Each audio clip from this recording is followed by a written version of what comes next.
Welcome to all my friends and neighbors back in Duluth. I can't tell you how pleased I am to reunite with so many of you and to share all these reminiscences.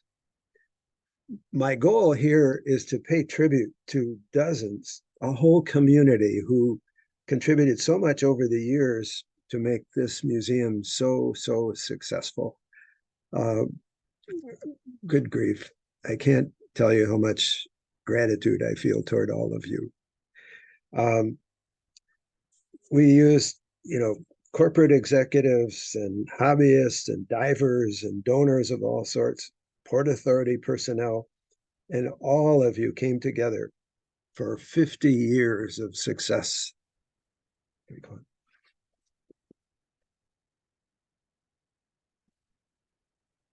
This is Patrick. Uh, Back in the old days, I was a 3-year-old here and just beginning to develop my obsession with Great Lakes history. This is a scene on the shore of Lake St. Clair where my folks owned a cabin. And from the time that I was tiny, my grandfather counseled me with Great Lakes history. He had worked in one of the shipyards in Detroit, and his father as well, in the 1890s and till almost World War I. And he developed in me this real obsession that followed through the rest of my life. As I grew up, I began reading and informing myself more and more about Great Lakes history, Great Lakes shipping. My grandfather passed away when I was in the first 2 or 3 years of school. But in the years that followed, I investigated all the sources that I could find about Great Lakes ships and Great Lakes history. And I began selling photographs of the ships. It, uh, it obsessed me. Next, please. Two of the people who really inspired me were Father Edward Dowling, my professor at the University of Detroit when I got out of high school years, and author Howard Chappell from the Smithsonian Institution. I grew up thinking that I might want to be a naval architect and to study local universities and to acquire the knowledge that I would require.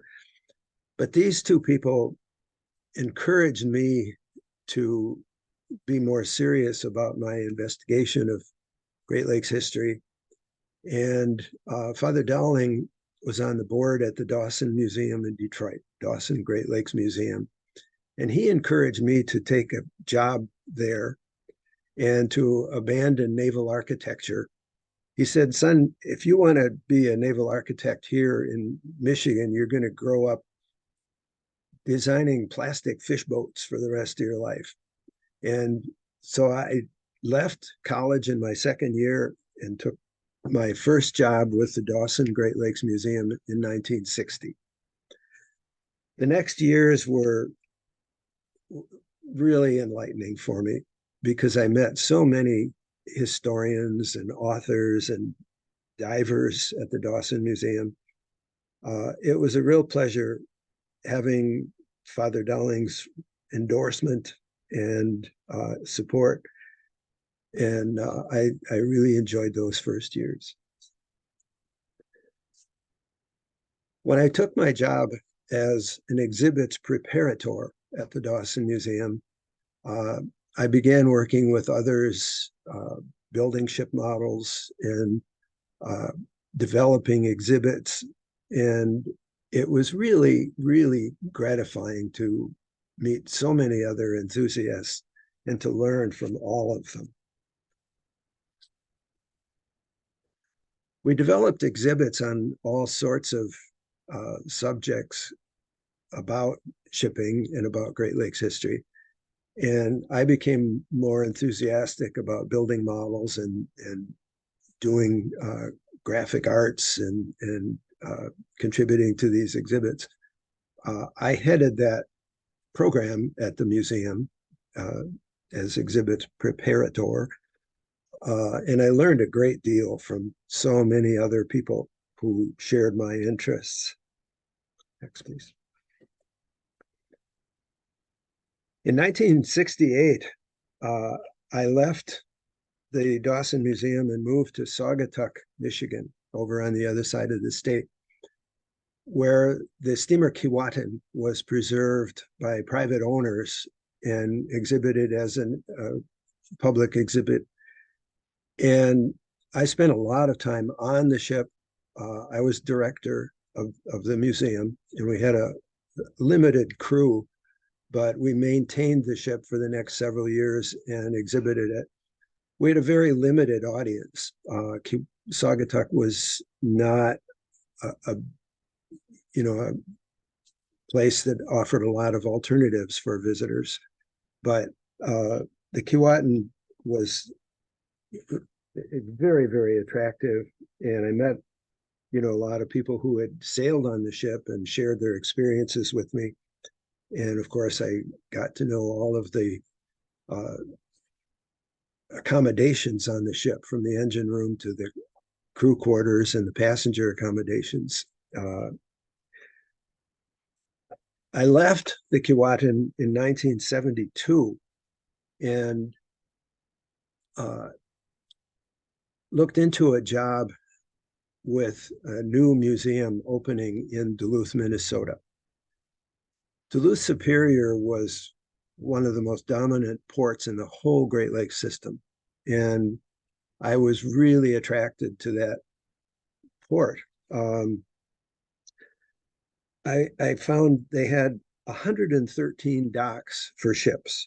They had 13 grain elevators and 6 ore docks, and attracted a huge number of vessels each season. And this is a good example of the riverfront.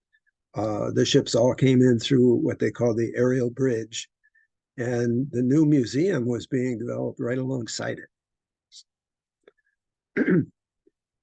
One of the things that really appealed to me was the mix, the number of vessels, of course, but the mix of different vessel types and the cargoes that they carried. In the 1971 season, they shipped 37 million tons of cargoes out of the twin ports of Duluth and Superior. And average for each season was about 44 million tons. So it was an incredible experience learning more and more about this commerce and about the incredible range of vessels, old ones and new ones, big ones and small ones, that frequented the aerial bridge and the harbor entry. In August of 1973, my wife, June, and I moved to the Twin Ports, and we just fell in love with the place. The museum was new. It was just being opened for the first time in September of 1973. It was constructed at a cost of about $285,000. Local architect William Moses was responsible for the design. And it was introduced by Congressman John Blatnick and Dr. Art Larson from the University of Minnesota Duluth campus. And Ralph Knowlton, pictured here at the left, was in charge of the Corps of Engineers crew in the building that adjoined it. The building was built in 1905. It was not a part of the public attractions, but the new building certainly became that overnight.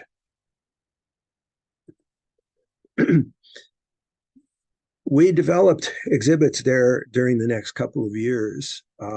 It was an empty building when I took the job and began to gather the experienced personnel who could help with construction of models. A lot of friends from other ports, people that I knew from the Dawson Museum in Detroit and from Saugatuck area, all contributed ship models. And we began to develop the collection very quickly with their skills. We also introduced exhibits of a number of other designs, including the compasses and instruments that you see here at the left. But it was really an exciting time because the community was so open to whatever we wanted to illustrate about this colorful history of this place. The staff that I gathered proved to be very capable people. I had 4 young people, but they were wonderful people to work with and attracted more and more visitors. Tom Holden, picture here in the center, seated at the desk, was the more experienced of the group. And he was a college graduate. I've forgotten exactly what it was that he specialized in, but he had worked for a few years with the National Park Service at Isle Royale and did a great deal of research about Great Lakes history during those years. So he brought a lot of knowledge with him, which was very helpful to me as well as the rest of the staff.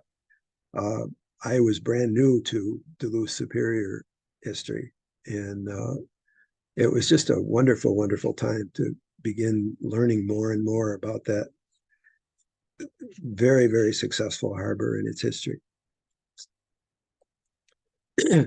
Not long after our opening, the Fitzgerald accident occurred in the fall of 1975 and brought a great deal more interest to the museum. The ship had visited Duluth and Superior. On its last voyage, it left the harbor of Superior, just a couple miles from our own entry, and proceeded down the lake. And after the accident, divers had begun to film the wreck, and I was able to produce this scale model of the wreckage, which not only clearly showed, the condition of the wreck, but also explained a lot about the accident that took it to the bottom. So we were really pleased to be one of the first places where such a scale model could be seen. But the audience grew steadily in the next few years. People always had a strong interest in Great Lakes shipwrecks, of course, but this one stood out, and the audiences grew and grew.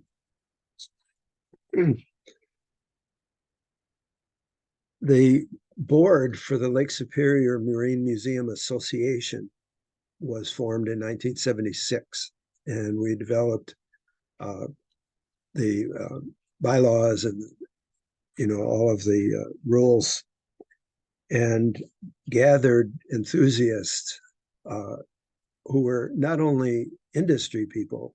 We had several steamship lines that were based in Duluth.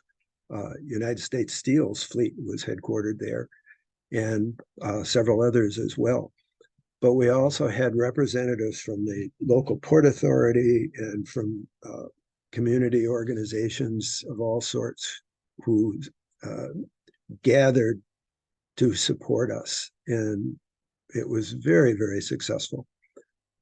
That happens to be me with the whiskers standing under the clock there to the left. And some of my old friends, some of whom will undoubtedly be in today's audience at the Gales of November Festival on this 50th anniversary celebration of the museum. Welcome, welcome. Next, please. It was only a few years after our opening that we welcomed our millionth visitor. The visitation grew pretty steadily, and it averaged almost 400,000 a day. And we had, it became an average to get about 450,000 a year. I didn't mean a day. That's a little unrealistic. But it was around this time in 1976 and 77 that the Corps of Engineers and the Museum Association began seeking funding to enlarge the building because it was clearly not large enough to accommodate the big audiences who came there each year. So for the next years, we were seeking funding in order to grow it 3 or 4 times its first measurements. Next. One of the interesting features at Duluth was tourism, and a lot of people were attracted to the head of the lakes because of the range of ships that gathered there. But we also had visiting ships like the Norwegian vessel Christian Radich, which came in 1976. Interestingly, that particular voyage was a honeymoon for the captain and his new wife. And so a lot of people gathered, to see this ship. And you can see the audience standing at the piers there in the foreground. Thousands of people gathered for events like this. And it was very, very special. Next. We began producing the Nor'easter, the journal for the Lake Superior Marine Museum Association, our nonprofit corporation, in 1976. This is volume 1, number 1. I was the editor for the first years, and as you can see, we focused here on the Christian Radich down on the bottom. It was a real pleasure producing this, and of course, we reached a large audience with each 2 months edition. Next. In 1978, we succeeded in gathering the funding that we needed, $1.5 million, to build a larger facility, 4 times the size of its original construction. It took 13 months of construction to bring it to its completion. And we had Representative John Oberstar for the ceremonies when we opened, and Ralph Knowlton, who had headed so much of our planning process as a retiree from the Corps of Engineers during our first years, had passed away, but his wife was with Oberstar at the opening ceremonies in 1978 or 79.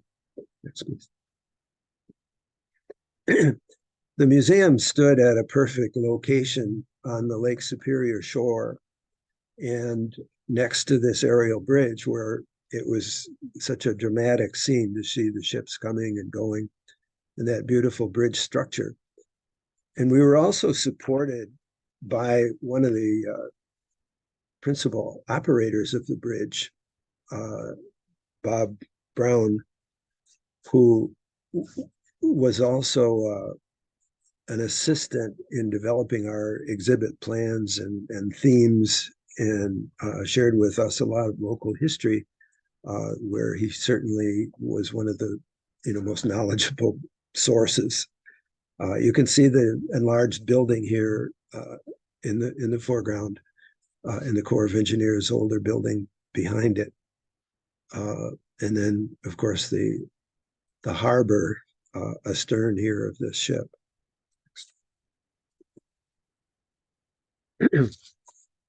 We continued enlarging and expanding our exhibits here and explored all of the different sorts of cargoes that were carried, grain over at the left, and the public needs that were satisfied by some of these ships that visited us so frequently. And then, of course, we also explored the evolution of Great Lakes ships. You can see on the right bottom there how the ships grew over the years, went from rather primitive wood construction to iron and then steel and to the 730 footers, which were common in the 1970s. The Fitzgerald was one of the largest, and of course,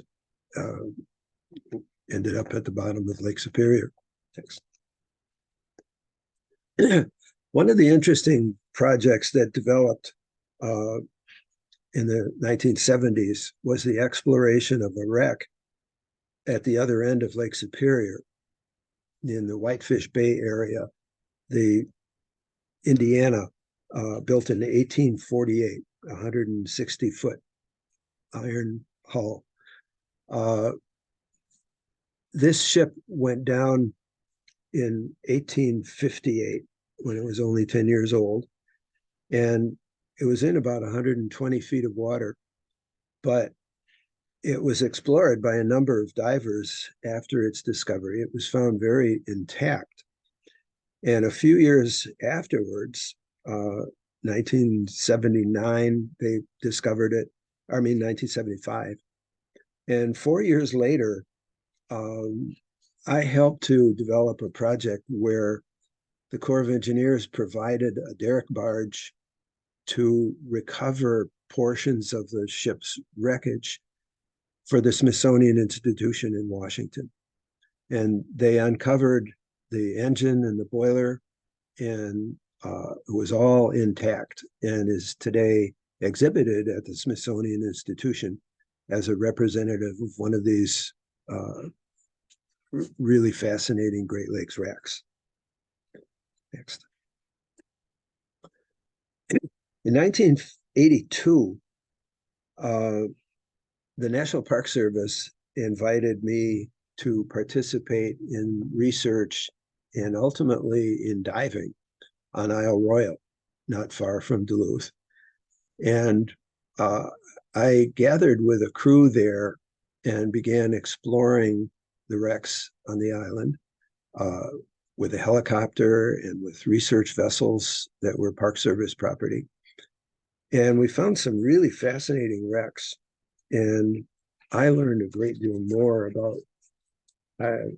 about Lake Superior's history as a result of working with these people during the next years. We formed a lot of different partnerships with other communities and institutions around the Great Lakes, what am I trying to say? Specifically, Isle Royale area. I mean, good grief.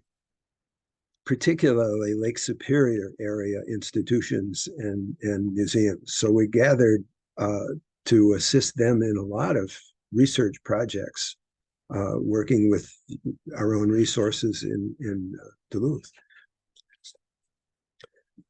Over the years, the museum staff was fortunate enough to work in institutions all around the Great Lakes, including Ohio, Lake Erie wrecks, but principally almost all of them were in Lake Superior.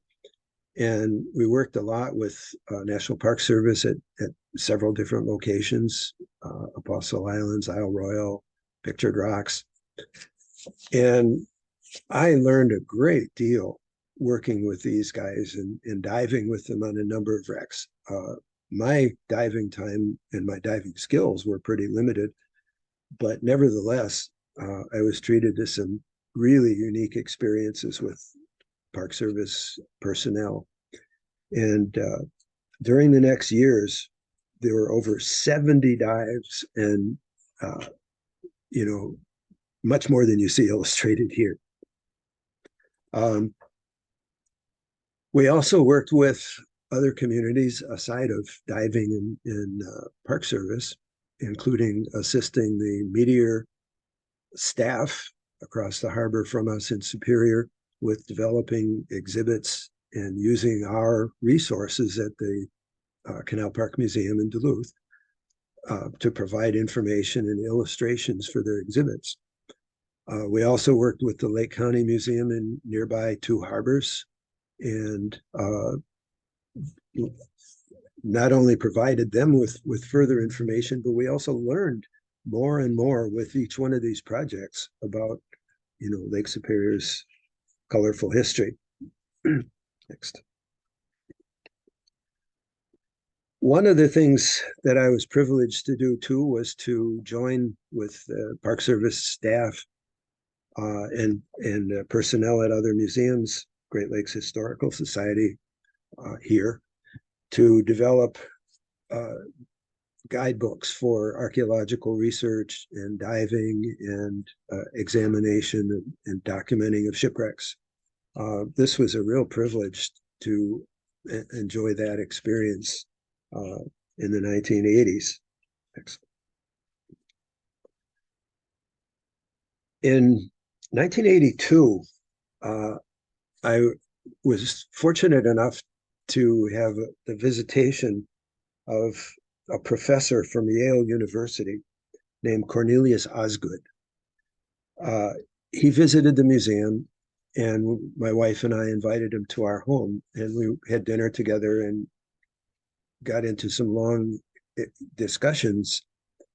He wondered why we didn't have any organization that joined all of the various museums and historical agencies around the Great Lakes, particularly maritime focused.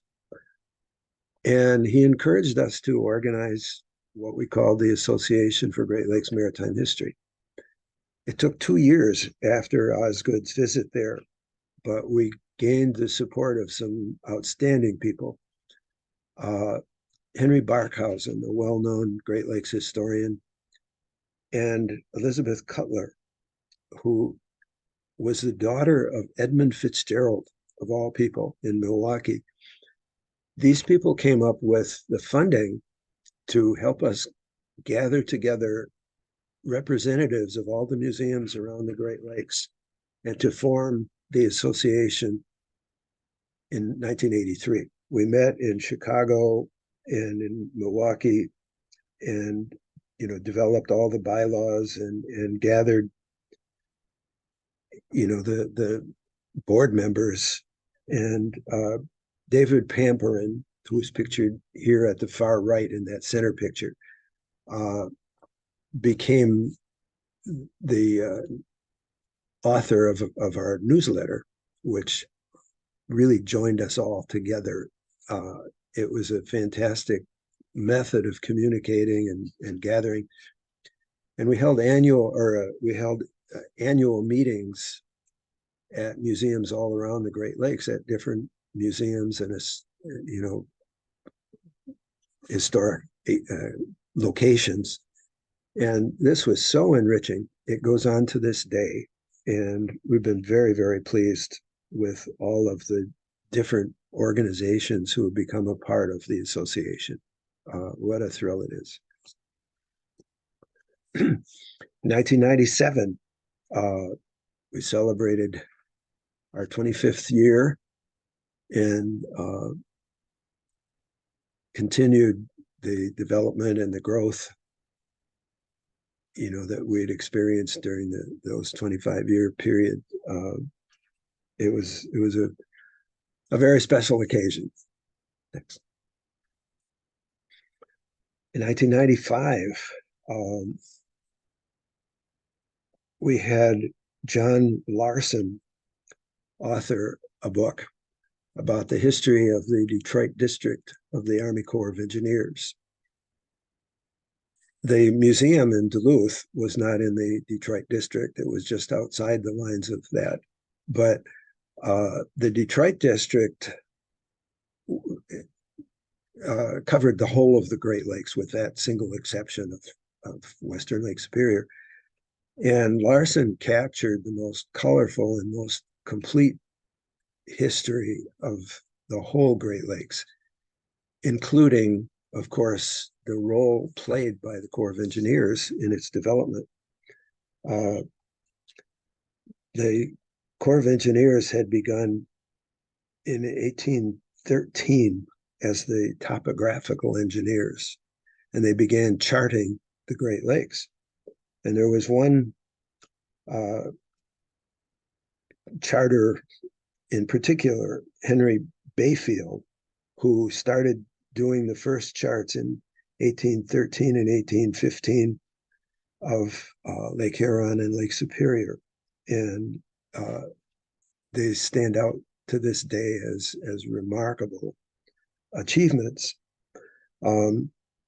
After the topographical engineers became a part of the Army Corps of Engineers, they also developed some really remarkable achievements all around the whole Great Lakes with federal funding.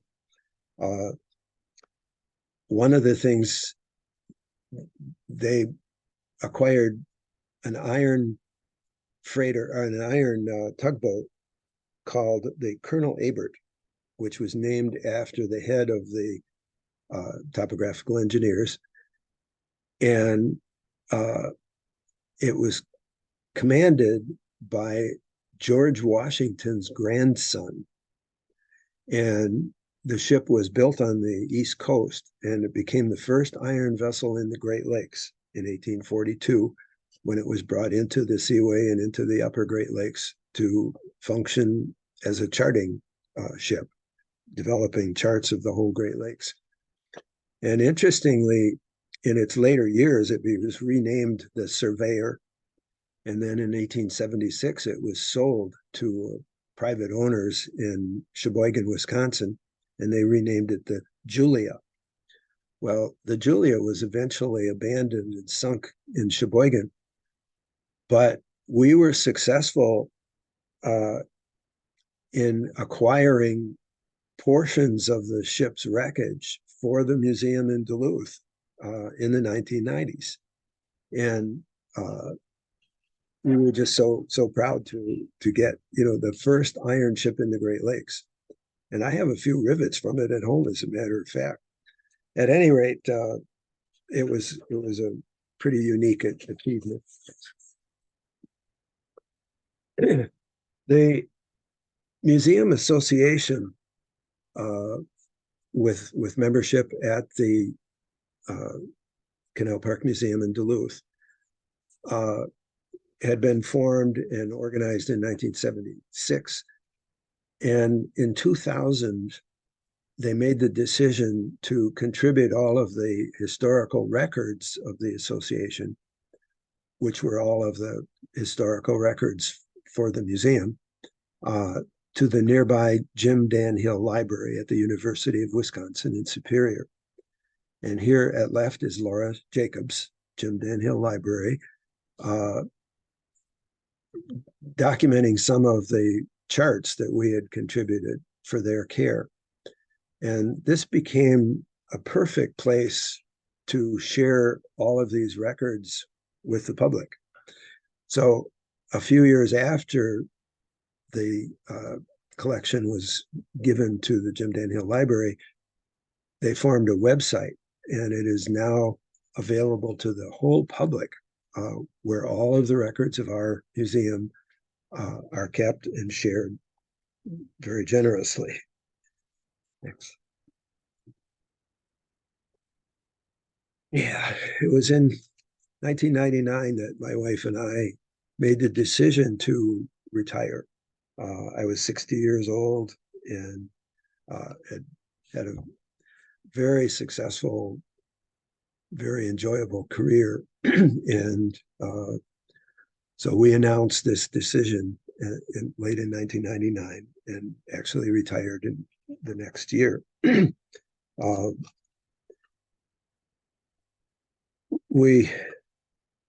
sorry. Yeah, I had been 28 years in service as director there. And so we began planning a retirement ceremony the year following next. These were some of the guests that came to our retirement party out in the woods at our home in Superior, Wisconsin. Alvin Klein was the head of the Corps of Engineers Duluth office, and was my supervisor as director of the museum. Wes Harkins served for years as a board member.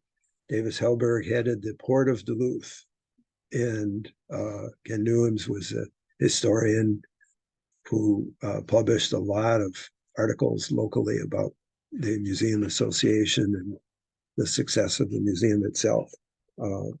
It was a real pleasure having so many of these dear friends, some of who will undoubtedly be with you today. Tom Holden, my long-term assistant, took over in my place in 2000 and served for the next 13 years.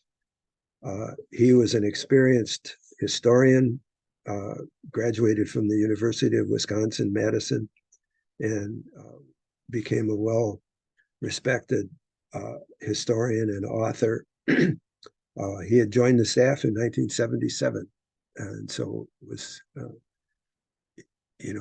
well experienced at the museum leadership. He also contributed a lot to their newsletter, The Nor'easter. He also partnered with historian Julius Wolfe, as an author of Lake Superior Shipwrecks, a book that became very popular and very successful. In 2003, the 180-foot Coast Guard icebreaker Sundew was acquired by the community and became a tourist attraction in Duluth Harbor. It was built in 1944 and 60 years later became a successful attraction in Duluth. Next. Pride of the Inland Seas was done in 2003 by Bill Beck and myself. And this was a detailed history of the port of Duluth Superior. And it was introduced by Davis Hellberg, the Port Authority director, when we had a signing in the park in August of 2004. In 2003, the museum was also given an Excellence Award by the Army Corps of Engineers. Actually, it was the Museum Association that was honored for its support of the museum. And Lieutenant Colonel Tom Magnus, commander of the Detroit District, presented the award. And Bruce von Rydel, local historian and president of the Museum Association,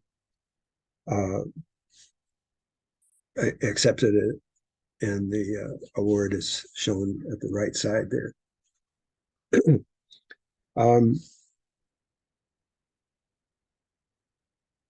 Yeah, it was in 2000 that Dennis O'Hara began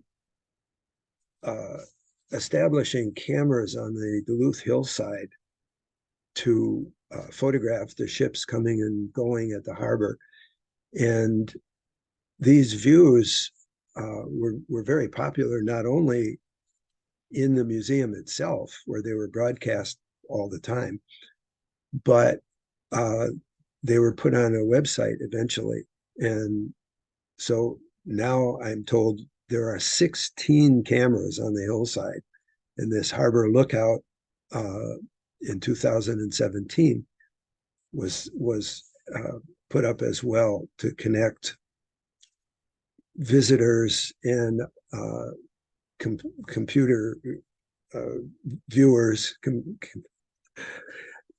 with shipping, weather, and scenery. It became very, very popular.